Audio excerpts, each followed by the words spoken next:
നിങ്ങളിങ്ങനെ ഒന്ന് ഊഹിച്ചേ. നിങ്ങള് ഒരു കാറിൽ കയറി. ആ കാറിനകത്ത് ഒരുപാട് അഴുക്ക്. കുട്ടികള് പിടിച്ചിട്ട് ബിസ്ക്കറ്റുകളും, ചോക്ലേറ്റ് കവറും, അഴുക്കവും, മണ്ണും ഒക്കെ.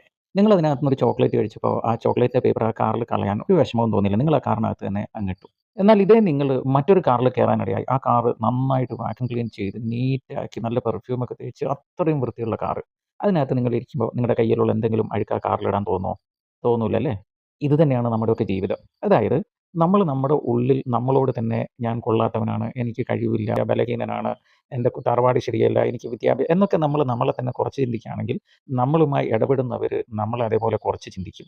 എന്നാൽ നമ്മളോട് ഉള്ള് എപ്പോഴും നീറ്റാക്കി വെച്ചാൽ എന്ന് പറഞ്ഞാൽ ഞാൻ ദൈവത്തിൻ്റെ പൊന്നോമന മകനാണ്, മകളാണ്, ദൈവം എന്നെ സ്നേഹിക്കുന്നു, എനിക്കെല്ലാം ചെയ്യാനുള്ള കഴിവുണ്ട്, മിടുക്കനാണ്, മിടുക്കിയാണ് എന്നൊക്കെ നമ്മളോട് തന്നെ നമ്മളിങ്ങനെ എപ്പോഴും പറഞ്ഞ് ഉള്ള് വൃത്തിയായി സൂക്ഷിച്ചാലുള്ള ഗുണം എന്നാന്നറിയോ? മറ്റൊരാൾ നമ്മളുമായിട്ട് ഇടപെടുമ്പോൾ അവര് നമ്മളെ ഇടിച്ച് താത്തില്ല.